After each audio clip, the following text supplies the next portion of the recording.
3 kali sin apa itu sih? X plus 60.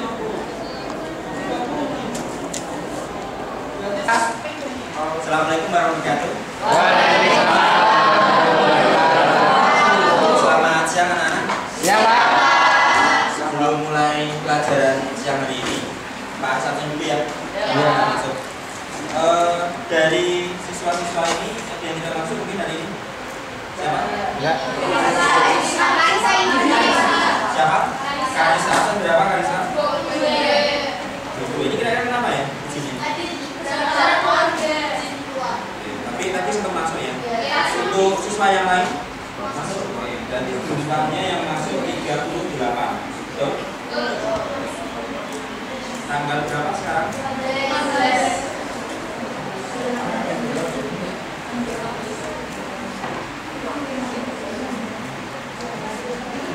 Oke, tadi Karisa, tapi kalau lebih baiknya Pak Haris cek dulu satu-satu. Habib, Haidar, ini ya. Kemudian Adam, kemudian Aga, Alfia, kemudian Alivia, Alia, Aliza, kemudian Alia Mahadewi, Alia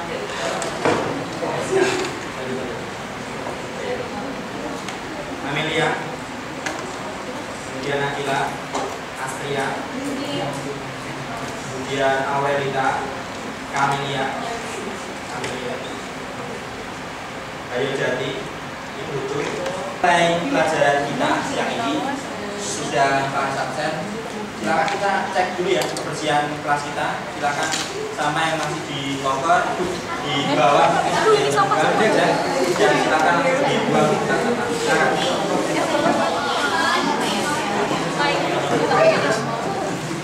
Kalau sudah sampahnya langsung dibuang ya ke tempat sampah.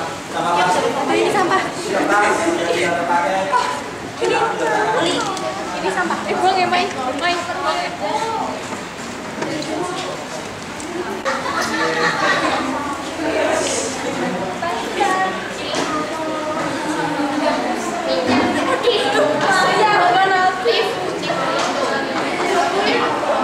Dan kalau sudah silakan dulu semuanya. Oke ya. Minggu kemarin kita sudah belajar mengenai politik demokrasi terpimpin. Kesempatan ini kita akan belajar tentang kondisi ekonomi yang terjadi di masa demokrasi terpimpin.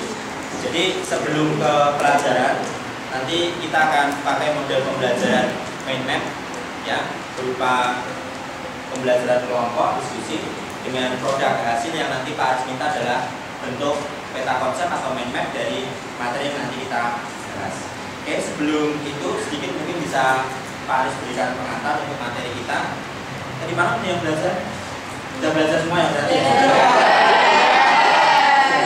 Sudah, ya jelas saya yakin sudah belajar semua.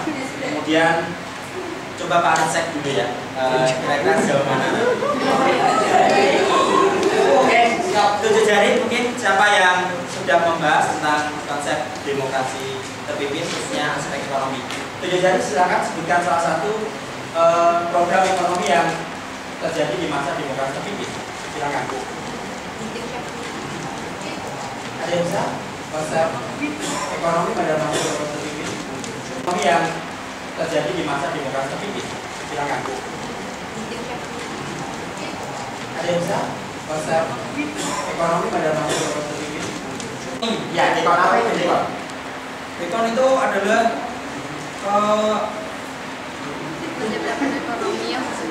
Dekon itu deklarasi ekonomi yang dikeluarkan oleh Presiden Soekarno pada tanggal 28 Maret 1963 yang bertujuan untuk menciptakan ekonomi yang bersifat nasional, demokratis, dan bebas dari sisa-sisa imperialisme untuk mencapai tahap ekonomi sosialis Indonesia dengan cara terpimpin. Tepuk tangan nih buat aku. Sedikit Pak sambil contoh. Kesimpulannya sebenarnya program-program ekonomi pada masa demokrasi terpimpin sebenarnya adalah sebuah sistem ekonomi yang menganut asas sistem ekonomi terpusat. Bahkan ada yang mengatakan bahwa sistem ekonomi ini adalah sistem ekonomi lisensi. Jadi sebuah usaha itu bisa mulai, khususnya bagi para pengusaha asing, dengan bisa mulai melakukan membuka usahanya di dalam negeri asal mereka dapat lisensi. Intinya dari kesimpulan setiap kebijakan pada masa demokrasi terpimpin saat itu, kebijakan-kebijakan ekonominya lebih pada kebijakan ekonomi yang diputuskan oleh Presiden Soekarno. Munculnya beberapa kebijakan ekonomi, salah satunya tadi disebutkan teman kamu adalah deklarasi ekonomi, kemudian devaluasi mata uang salah satunya, bahkan sampai dengan pembentukan Bappenas. Itu adalah beberapa kebijakan yang muncul sebagai akibat tindak lanjut usaha pada masa demokrasi terpimpin saat itu untuk membuat ekonomi bangsa saat itu menjadi lebih baik. Nah, pelaksanaannya nanti tidak terlepas dari konsep demokrasi terpimpin itu sendiri, di mana kebijakan-kebijakan yang muncul adalah kebijakan-kebijakan pemerintah yang bersifat satu arah. Biar nanti dalam proses berikutnya silakan nanti kalian diskusikan, ada beberapa pokok diskusi nanti, diantaranya materi-materi yang terkait dengan kebijakan-kebijakan demokrasi ekonomi. Yang pertama nanti bisa kita diskusikan bersama.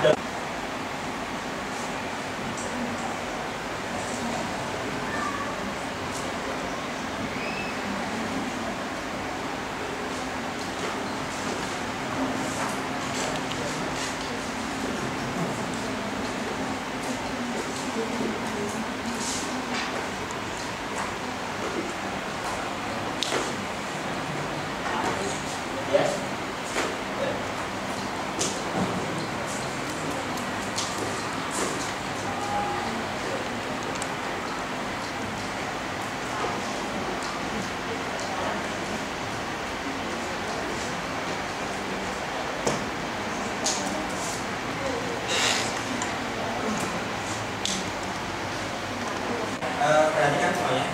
Di papan tulis ada 5 pokok program ekonomi pada masa demokrasi liberal, mulai dari pembentukan Depernas atau Dewan Pembangunan Nasional atau Bappenas, kemudian deklarasi ekonomi atau DEKON, devaluasi mata uang, kemudian perdagangan luar negeri sampai dengan kebijakan pemerintah yang lain. Nanti 5 tema ini silakan nanti kalian diskusikan dalam bentuk kelompok, kemudian dibuat mind map. Jadi ada satu kata di tengah sebagai tema. Nanti temanya adalah salah satu ini kamu ambil sesuai dengan kelompoknya. Kemudian buat keterkaitan materi yang muncul bisa dari latar belakang, dampak, tujuan, pelaksanaan dan sebagainya. Jadi dalam bentuk lembar kertas. Nanti terakhir kita diskusikan bersama. Gitu ya. Untuk kelompoknya Pak Aris tulis aja ya. Iya Pak. Berhitung 1 sampai totalnya berapa ini? 38 Pak. 38 kalau dibagi agak cepat. Nah,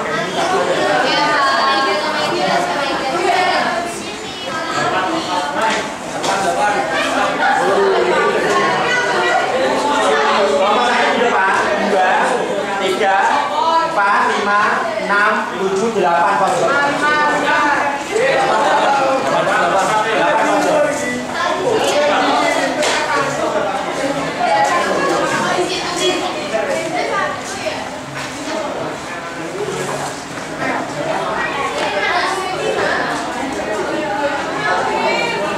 Udah ya, kelompok 1 terus 8 siapa? David, tadi bisa di sini nama terus 2.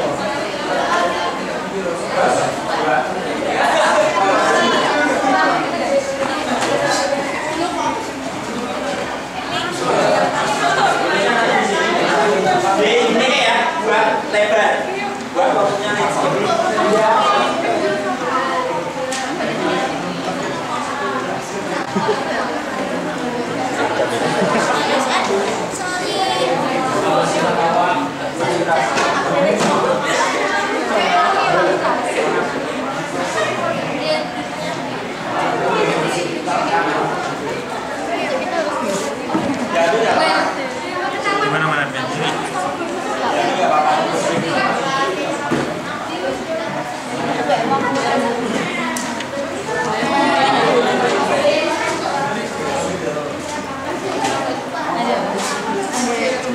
materinya maksudnya nggak apa-apa.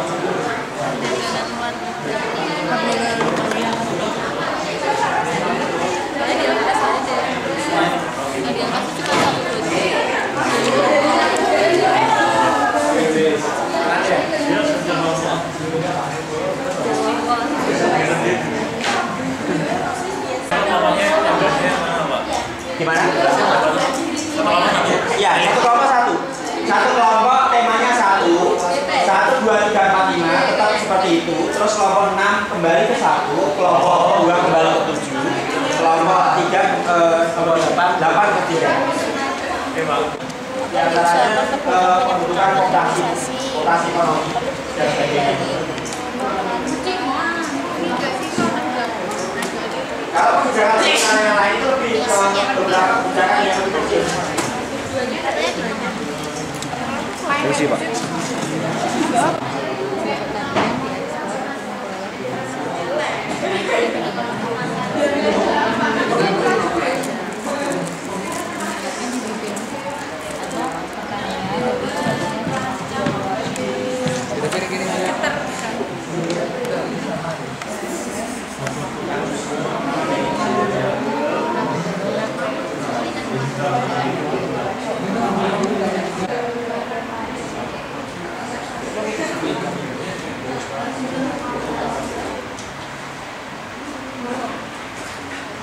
Kalau ada kesulitan, mungkin temuan-temuan data baru, silakan disampaikan, nanti kita diskusikan.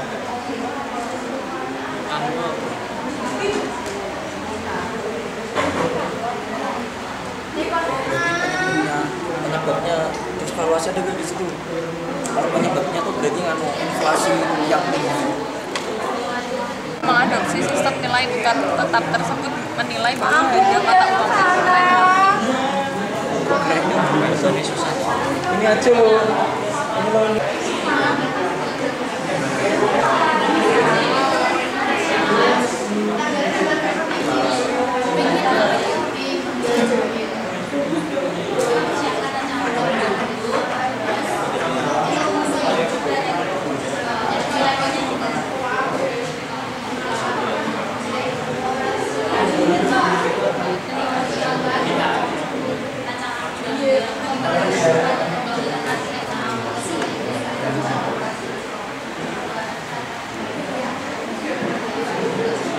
Bisa ada maksudnya latar belakang, kemudian tujuannya, bisa terakhir bisa kemudian dampaknya, kemudian kekurangan.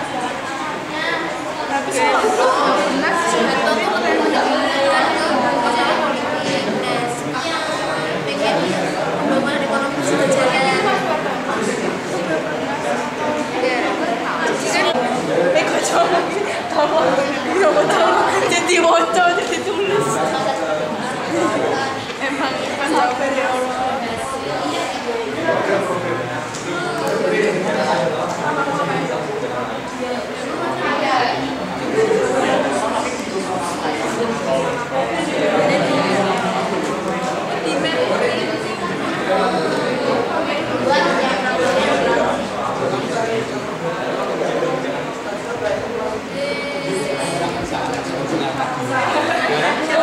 Nyampe sih tiga. Sorry ya.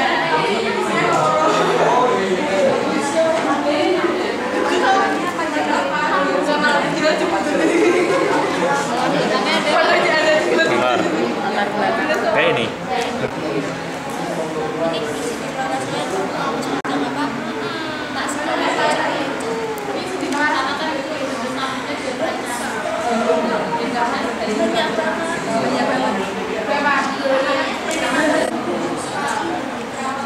Lucu ya biasanya kita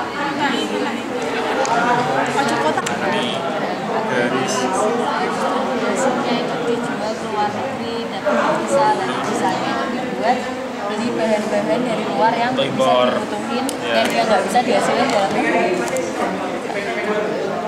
Dan pilihan lainnya untuk apa namanya menutupi dana impornya itu dengan utang luar negeri.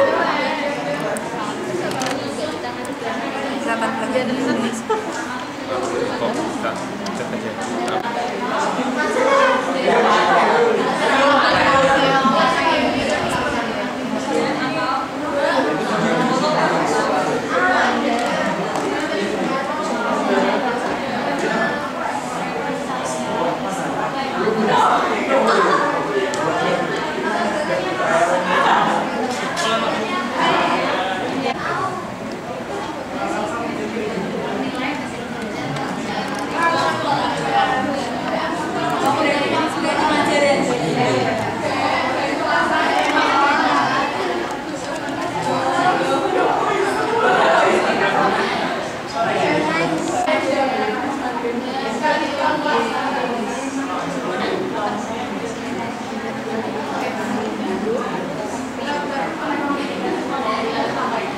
Bisa disampaikan itu belum?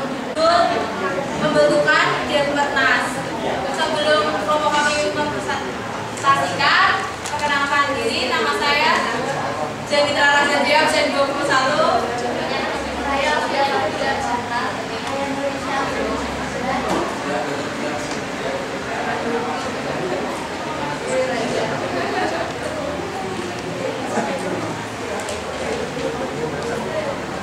Yang pertama, kami akan membacakan tentang definisi Depernas itu sendiri dan 49 yang dipimpin oleh Muhyamin.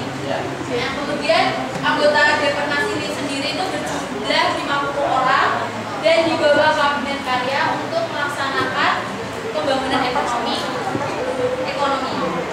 Lalu ada tujuan Depernas, yaitu untuk mempersiapkan rancangan undang-undang pembangunan nasional dan menilai penyelenggaraan pembangunan yang berencana.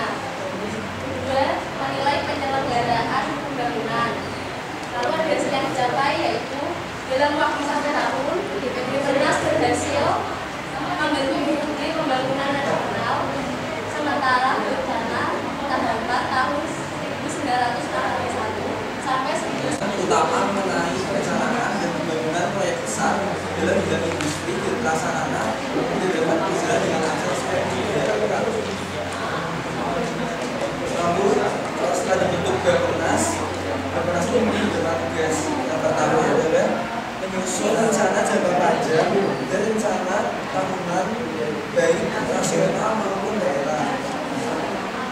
Kemudian yang kedua, mengawasi dan menilai pelaksanaan pembangunan. Dan yang lain adalah menyiapkan dan menilai hasil kerja dan data disebut MPRS.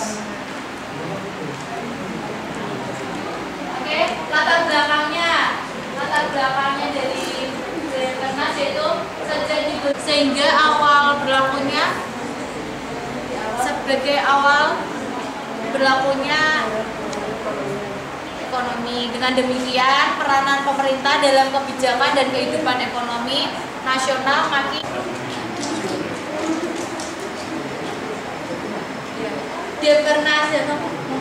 Depernas itu dibentuk berdasarkan UU nomor 80 tahun 1958. Sekian dari presentasi kami. Apakah ada pertanyaan? Oke, tepuk tangan. Silakan kalau ada pertanyaan, 1-2 pertanyaan, silakan. Ya, silakan dipersilakan. Ya, absen. Sebutkan nama dan absen. Saya salah 2, absen 36. Apakah kebijakan pemerintah akhirnya berhasil dilakukan? Apakah tujuan yang awalnya ditetapkan itu berhasil dicapai? Saya menyatakan bahwa apakah terakhir dari kebijakan pemerintah itu berhasil dilakukan atau tidak. Jadi pertanyaannya singkat kata, endingnya bagaimana? Berhasil atau tidak? Kalau untuk menurut kami, dari segi kami membaca, kelompok kami berpendapat bahwa itu semua berhasil karena terdapatnya hasil yang dicapai oleh Depernas itu sendiri. Karena hasilnya itu dalam waktu 1 tahun itu Depernas dapat membentuk Unit Pembangunan Nasional sementara berencana tahapan 1961 hingga 1969. Muncul semacam planning gitu ya, mengenai gambaran pembangunan yang sudah bisa direncanakan oleh Depernas. Ya. Ya, oke. Lanjut Pak, silakan. Tadi kan disebutkan dari Depernas itu dari nama karena ada beberapa proyek yang sudah lancar. Ya. Iya. Terus ya. Nah, terus itu tujuannya apa? Kenapa bisa diganti nama tuh? Apakah ini tambah lancar?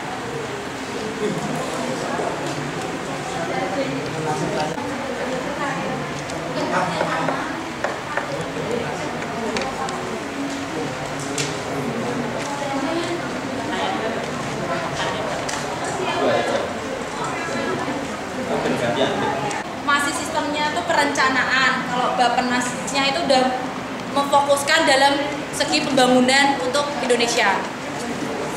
Udah menuju ke pembangunannya. Kalau Depernas kan masih Dewan Perencanaannya, kalau Bappenas sudah menuju ke pembangunannya. Jadi Bappenas ini sendiri badan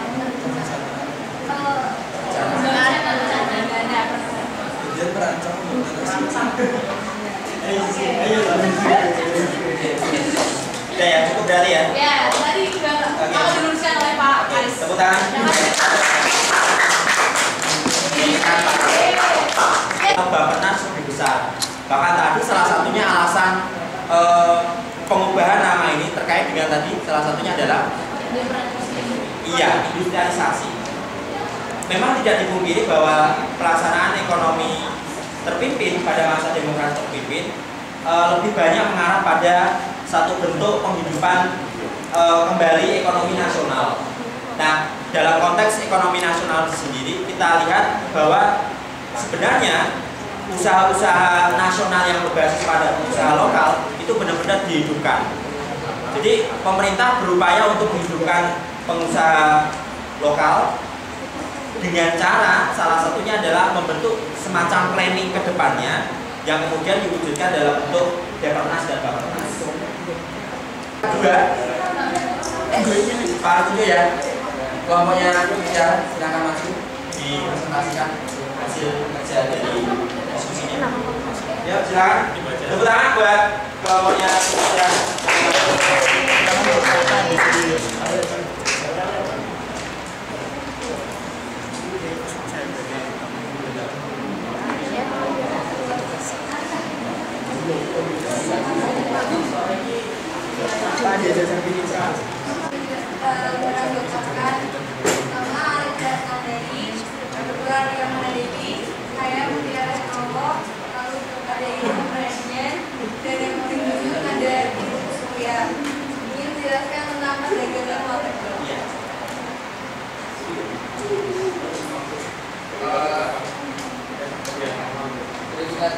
Yaitu perdagangan luar negeri adalah perdagangan yang dilakukan oleh penduduk suatu negara dengan penduduk negara lain atau atas dasar kesepakatan bersama. Atas dasar dari perdagangan luar negeri adalah Indonesia mendapat memenuhi tentunya. Lalu hutang piutang Indonesia itu masih banyak. Terus Indonesia hanya memiliki devisa yang sedikit. Kemudian ada tujuannya, yaitu yang pertama untuk memenuhi komoditas Indonesia yang hanya ada di luar negeri. Yang kedua adalah dapat dividennya yang digunakan Indonesia dalam ekspor yang memiliki budaya tentang luar negeri.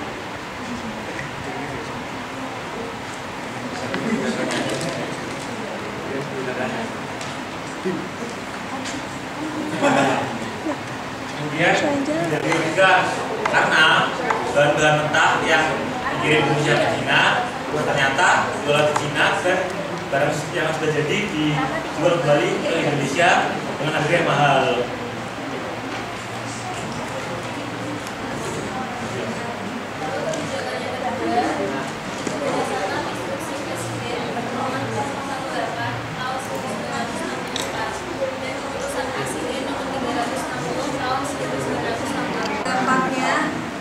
Dengan adanya bantuan kredit dapat membuka jalan bagi pedagang dari negara lain untuk memberikan pinjamannya ke Indonesia. Lalu, tapi ada dampak negatifnya. Kan tadi kan kebijakannya ada gagal. Nah, hutang negara itu bukannya semakin menipis, tapi malah semakin meningkat. Terus devisanya menipis karena ekspornya turun. Saya tidak ditemukan orang kelompok kalian itu ada yang didapat oleh pemerintah dalam sejarah itu apa? Tegas. Jadi tadi Abid bertanya bahwa dalam apa yang kamu sampaikan materi terkait dengan perdagangan luar negeri itu sebenarnya ada kendala baik dulu maupun sekarang. Nah, pada masa demokrasi terpimpin kira-kira kendala apa yang dihadapi pemerintah saat itu terkait dengan pelaksanaan kebijakan perdagangan dalam perdagangan luar negeri?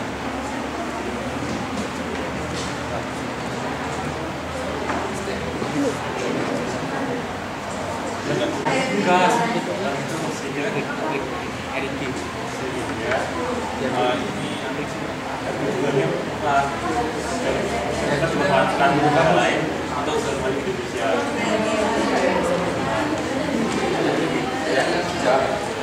Satu saja ya?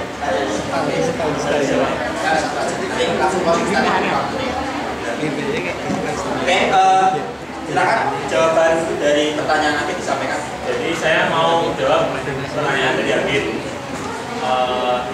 yaitu kendala yang dialami Indonesia dalam melaksanakan kebijakan perdagangan luar negeri. Kendalanya itu salah satunya adalah ketidakmampuan Indonesia dalam mengolah bahan mentah. Jadi Indonesia mengekspor barang-barangnya itu dalam bentuk barang mentah sehingga harga jualnya murah dan bisa dimanfaatkan oleh negara luar untuk diolah kembali dan dijual lagi ke Indonesia dengan harga yang mahal. Ada lagi mungkin kendalanya? Cukup ya? Oke ya, kalau cukup silakan ditutup dari kelompok kami. Wassalamualaikum warahmatullahi wabarakatuh. Beli tepuk tangan buat kelompok yang maju. Oke ya, Pak sedikit menambahi jawaban dari pertanyaannya Abid. Sebenarnya dalam konteks pelaksanaan perdagangan luar negeri, setiap bangsa itu sebenarnya dituntut untuk punya produk, termasuk Indonesia. Dan upaya produk yang dijual Indonesia pada masa demokrasi terpimpin terkait dengan kebijakan Soekarno pada perdagangan luar negeri saat itu adalah produk-produk yang berasal dari pertanian. Karena memang saat itu perindustrian yang berkembang di Indonesia belum begitu masif, belum begitu tumbuh berkembang pesat, sehingga bangsa Indonesia hanya mengandalkan pada sektor-sektor perdagangan tertentu. Salah satunya adalah sektor perdagangan dari pertanian dan perkebunan. Itu yang salah satunya itu yang menjadi tumpuan utama. Apa yang terjadi? Ternyata ini juga memunculkan beberapa masalah. Salah satunya permasalahan yang muncul adalah memang tadi disampaikan betul jawabannya, bangsa kita masih bisa menjual dalam produk mentah. Jadi belum diolah sama sekali. Padahal kalau kemudian bisa diolah, nilai jualnya lebih tinggi. Itu yang kemudian menjadi peluang negara lain.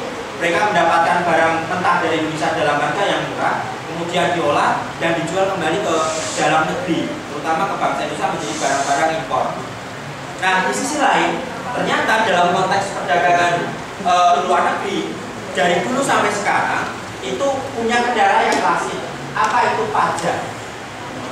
Ya, pajak itu menjadi salah satu kendala. Ya, jadi kenapa impor terutama mengalami naik turun fluktuatif? Karena beberapa kebijakan pajak itu juga berdampak pada harga jual. Mungkin kalau contoh sehari-hari bisa kita simpulkan, kenapa barang-barang impor seperti motor Harley Davidson, kemudian tas-tas bermerek dunia, ya Louis Vuitton, kemudian Dolce & Gabbana, ya, Gucci, ya, kemudian Victoria's Secret, itu barang-barang dengan harga yang sangat mahal kalau dipasarkan di Indonesia. Karena apa? Pajak itu menjadi kendala. Mungkin akan ceritanya kalau lain ceritanya kalau pajak ini mendapatkan perhatian itu dari pemerintah, diturunkan, bisa jadi kita bisa menikmati barang komoditas impor lebih baik lagi, lebih banyak lagi. Tetapi di sisi lain, jangan kemudian kita simpulkan pajak itu selalu berdampak buruk bagi bangsa Indonesia. Sebenarnya pajak selain menjadi kendala, pajak itu juga menjadi salah satu pelindung. Untuk apa? Melindungi produksi dalam negeri. Agar apa? Produksi dalam negeri tidak kalah bersaing dengan produksi luar negeri. Itu mungkin tambahan sedikit dari pertanyaan yang tadi disampaikan Abid. Nah, kesimpulan bersama yang bisa kita ambil pada materi siang hari ini terkait dengan kebijakan ekonomi pada masa demokrasi terpimpin adalah sebenarnya pada masa demokrasi terpimpin saat itu semua kebijakan ekonomi yang dimunculkan adalah kebijakan ekonomi untuk menangani permasalahan nasional. Apa yang menjadi permasalahan nasional saat itu? Di antaranya inflasi. Betul ya kemarin ya, menjadi pokok permasalahan.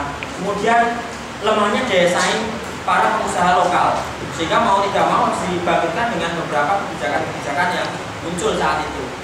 Nah, kemudian perdagangan luar negeri, kita hanya berfokus pada perdagangan barang-barang mentah, terutama hasil dari pertanian dan perkebunan saat itu.